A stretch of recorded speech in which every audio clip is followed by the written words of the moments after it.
In the vast, remote expanse of the Mongolian desert, a routine cargo flight prepares for departure. The pilot, Frank Towns, a seasoned aviator, reviews the flight plan with his co-pilot, while the crew and passengers, a mix of oil workers and engineers, settle into their seats, anticipating an uneventful journey. As the aircraft lifts off, the mood is relaxed. Many aboard are familiar with the route and the monotony of the desert landscape stretching out beneath them. However, as they penetrate deeper into the desert, the weather takes a sudden turn. Dark, ominous clouds gather, a rare sight in such arid regions, signaling an impending storm that was not forecasted. Frank's experience tells him something is wrong. He attempts to navigate around the storm, but it's too vast and quickly engulfs the aircraft. Turbulence shakes the plane violently, and despite Frank's efforts to maintain control, the aircraft is overwhelmed by the ferocity of the storm. Instruments flicker and fail, navigation becomes impossible, and visibility drops to zero. In a desperate bid to keep the plane airborne, Frank struggles against the controls, but it's futile. With a grim realization of what's to come, he braces for impact. The aircraft, caught in the grip of the storm, begins its inevitable descent toward the unforgiving desert below. Passengers and crew are jolted into panic as the ground rushes up to meet them. The crash is catastrophic, scattering wreckage across the sand. When the dust settles, the silence of the desert returns, broken only by the groans of the injured and the whisper of the wind.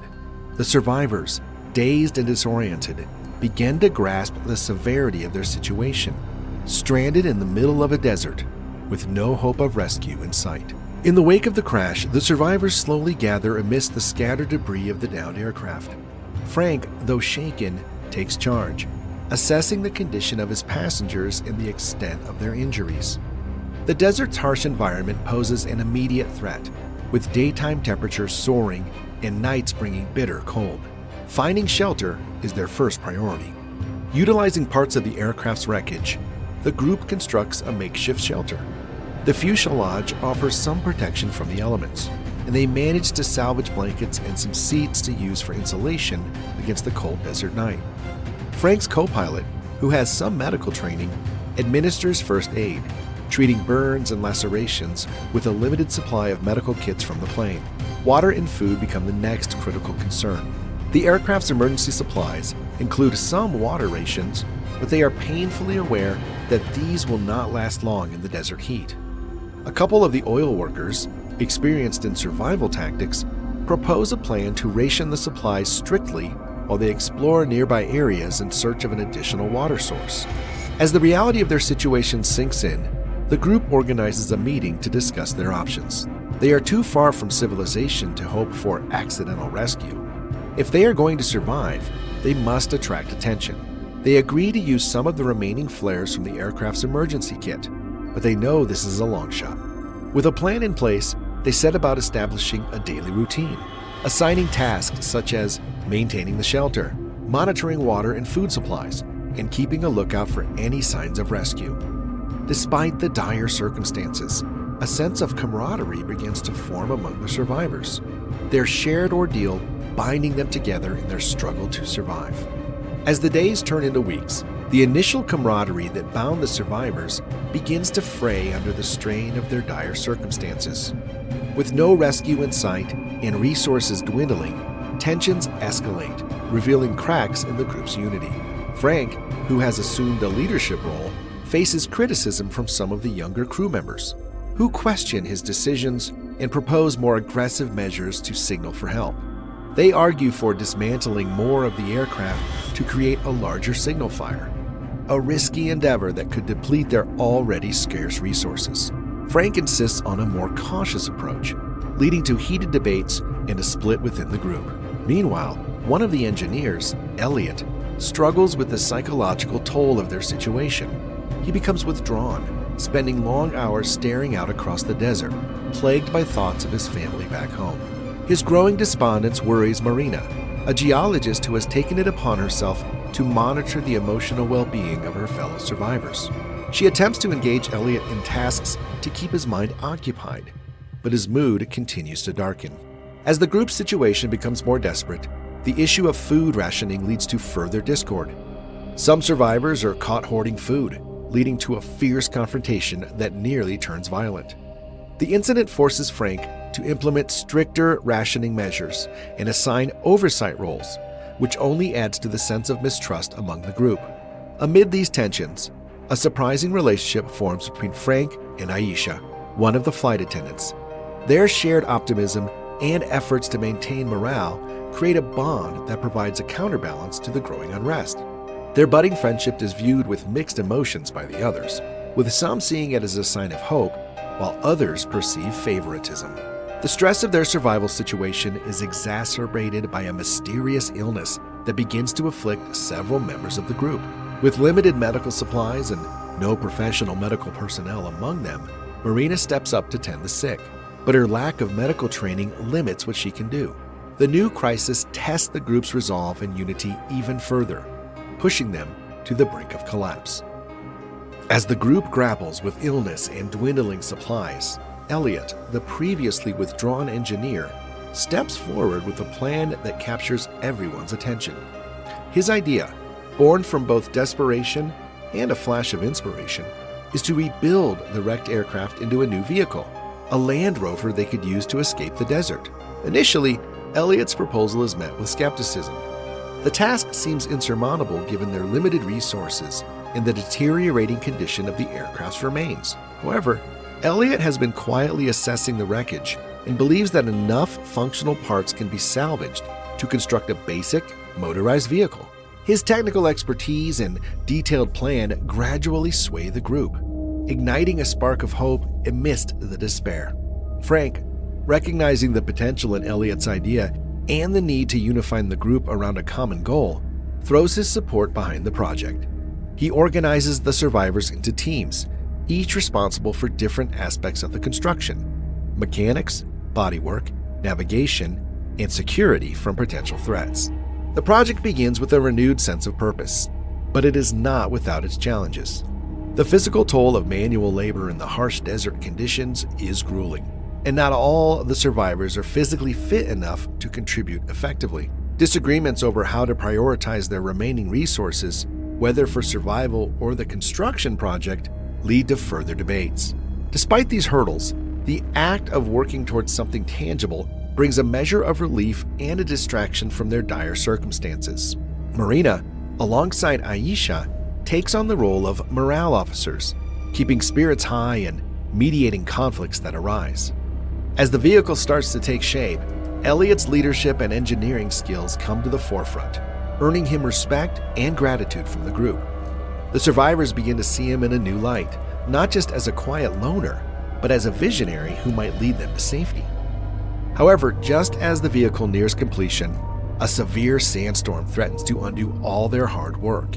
The group must rally together to protect their creation and their makeshift camp, using everything they've learned about survival and teamwork. With the framework of the makeshift vehicle taking shape, the atmosphere among the survivors shifts from despair to cautious optimism. Under Elliot's guidance, they utilize parts from the aircraft's wings for the body and salvage the engine, which miraculously is still operational. Each day brings new challenges, but also progress, as the semblance of a land rover emerges from the wreckage. Frank and Elliot divide the work based on skill sets. Some focus on mechanical adjustments, while others fortify the structure to withstand the rugged desert terrain. The engineers and mechanically inclined survivors, like an aircraft mechanic who survived the crash, become invaluable. Their expertise not only advances the construction, but also educates others, fostering a collaborative environment. Marina spearheads the efforts to ensure the group maintains a balance between labor and rest.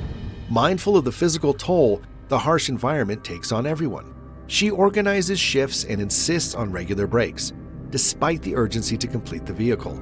Her foresight in managing their physical health is crucial, keeping the group fit for the journey ahead.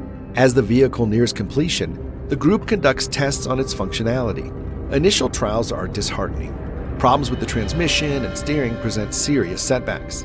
However, Elliot's problem-solving skills shine as he improvises solutions, often working late into the night under the dim light of salvage lamps. The team's spirits lift with each successful modification. The sight of the rover moving, even just a few meters at first, ignites a sense of pride and achievement. This project, born from a desperate need to survive, becomes a symbol of their resilience and ingenuity. As the survivors prepare for their escape, the desert presents its final set of challenges. The newly constructed Land Rover is put to the test, navigating the harsh, uneven terrain that stretches endlessly before them. Initial trials reveal vulnerabilities in the vehicle's design, problems with suspension and cooling systems that could jeopardize their journey.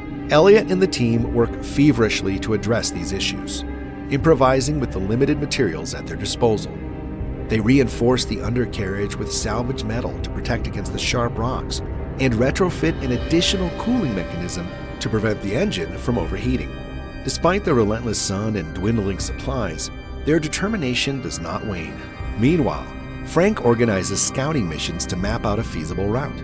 Using old maps and a makeshift compass, he and a few volunteers scout the area, marking hazardous zones and identifying landmarks. These excursions are perilous, with threats of sandstorms and potential encounters with hostile nomads or wildlife.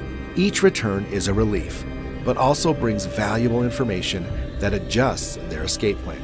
As the departure day approaches, tension within the group mounts.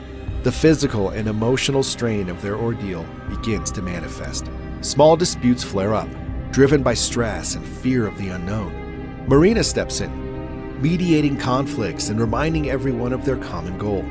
Her role as the group's caretaker becomes even more pronounced, providing both medical and psychological support.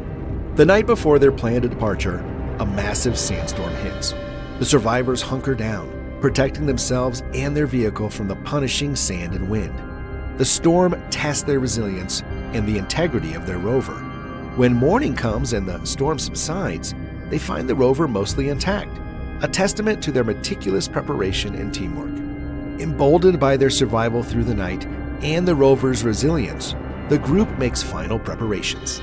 They load the rover with their remaining supplies, water, food, and essential tools. Every item is chosen carefully, each ounce of weight considered for its impact on the vehicle's performance. With the sandstorm behind them and the Land Rover ready, the survivors face the morning of their departure with a mix of trepidation and resolve. They gather around Elliot, who gives a final check of the vehicle's systems. Everyone understands the gravity of what they are about to undertake. The journey across the desert is fraught with unknowns, and their survival hangs in the balance.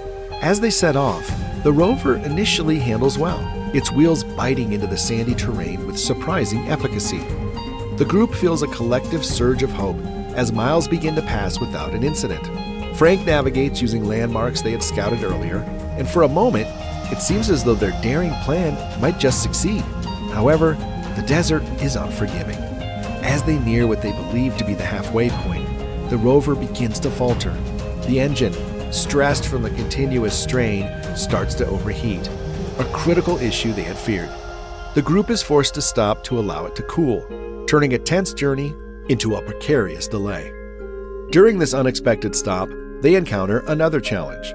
A rare desert storm approaches, visible on the horizon as a wall of sand and wind. Time is suddenly against them, and they must get the rover moving again quickly. Elliot and a couple of others work frantically to repair a leak in the cooling system that has exacerbated the overheating issue. With the storm nearly upon them, the rover's engine roars back to life, thanks to Elliot's makeshift repairs. They push forward, now racing against the natural fury about to be unleashed. As the winds begin to howl and sand starts to swirl around them, the true test of their escape attempt is at hand. As the desert storm unleashes its fury, visibility drops to nearly zero. The survivors, huddled in the rover, press on, guided only by Frank's steady hand at the wheel and their unwavering resolve to escape the merciless wasteland. The rover, battered by winds and sand, strains under the harsh conditions, but Elliot's quick repairs hold, keeping the engine running just enough to maintain forward momentum. Amid the howling winds, the rover's headlights catch glimpses of the rugged terrain ahead, each glimpse a brief guidepost in the tempest. The atmosphere inside the vehicle is tense. Every bump and jolt raises collective heartbeats. as the possibility of a breakdown looms large in everyone's minds. Suddenly, as if in answer to their silent prayers, the storm begins to subside, and through the thinning veil of sand, a sight appears that ignites a spark of hope among the weary travelers. The outline of a small settlement, barely discernible in the twilight of the desert evening. Energized by this sign of civilization, Frank pushes the rover onward, the last reserves of fuel burning just long enough to bring them to the outskirts of the settlement. The arrival of the group at this remote outpost feels miraculous. Local residents quickly come to their aid, providing medical attention, food, and water. The survivors are overwhelmed with relief and gratitude, their ordeal finally at an end. As they recover, the story of their incredible journey spreads, eventually catching the attention of rescue organizations and authorities who had been searching for them without hope since the crash. In the days that follow, as the survivors are repatriated to their homes, they reflect on their experiences. The ordeal has changed them indelibly, forging bonds that will last a lifetime and teaching them profound lessons about resilience, ingenuity, and the strength of the human spirit in the face of overwhelming odds. Victory!